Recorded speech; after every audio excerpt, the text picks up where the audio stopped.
ಚೆಲುವ ಕನ್ನಡ ನಾಡು. ಈ ನಾಡನ್ನು ಶ್ರೀಗಂಧದ ಬೀಡು, ಕಲೆಗಳ ನಾಡು ಎಂದೆಲ್ಲ ಕರೆಯುತ್ತಾರೆ.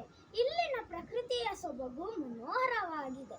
ಇಲ್ಲಿ ಹರಿಯುವ ಪವಿತ್ರ ನದಿಗಳಾದ ಕಾವೇರಿ, ಕೃಷ್ಣ, ಕಪಿಲ, ತುಂಗ, ಕಾಳಿ ಮೊದಲಾದವು ಸಹಿತ ಬೆಟ್ಟಗಳ ಸಾಲುಗಳು, ಬಂಡೀಪುರ, ನಾಗರಹೊಳೆ, ಕುದುರೆಮುಖ ಮುಂತಾದ ದಟ್ಟ ಅರಣ್ಯ ಪ್ರದೇಶಗಳು ಕರ್ನಾಟಕದ ಪ್ರಕೃತಿ ಸೌಂದರ್ಯವನ್ನು ಇನ್ನೂ ಹೆಚ್ಚಿಸಿವೆ. ಪಂಪ, ರನ್ನ, ಪೊನ್ನರಿಂದ ಹಿಡಿದು ಕುವೆಂಪು, ದ. ರಾ ಬೇಂದ್ರೆ, ಮಾಸ್ತಿಕ್ ಮುಂತಾದ ಕವಿಗಳು ಕನ್ನಡ ಭಾಷೆ, ಸಾಹಿತ್ಯವನ್ನು ಮತ್ತು ಇತಿಹಾಸವನ್ನು ತಮ್ಮ ಬರವಣಿಗೆಯ ಮೂಲಕ ಕೊಂಡಾಡಿದ್ದಾರೆ. ಮೈಸೂರಿನ ಒಡೆಯರಿಂದ ಹಿಡಿದು ಎಲ್ಲ ರಾಜವಂಶಸ್ಥರು ಮತ್ತು ಅನೇಕ ವೀರರು, ರಾಣಿ ಚೆನ್ನಮ್ಮ, ಒನಕೆ ಓಬವ್ವ, ಸಂಗೊಳ್ಳಿ ರಾಯಣ್ಣ ಈ ನಾಡಿನ ಉಳಿವಿಗಾಗಿ ತಮ್ಮ ಪ್ರಾಣವನ್ನೇ ತ್ಯಾಗ ಮಾಡಿದ್ದಾರೆ. ಕಲೆ, ಸಾಹಿತ್ಯ, ಕ್ರೀಡೆ, ಸಿನಿಮಾ, ನಾಟಕ, ವಿಜ್ಞಾನ ಹೀಗೆ ಎಲ್ಲ ಕ್ಷೇತ್ರಗಳಲ್ಲಿಯೂ ಕನ್ನಡಿಗರ ಸಾಧನೆ ವಿಸ್ಮರಣೀಯವಾಗಿದೆ. ಒಟ್ಟಾರೆ ಹೇಳುವುದಾದರೆ ಕನ್ನಡ ಮಣ್ಣಿನಲ್ಲಿ ಹುಟ್ಟಿರುವ ನಾವು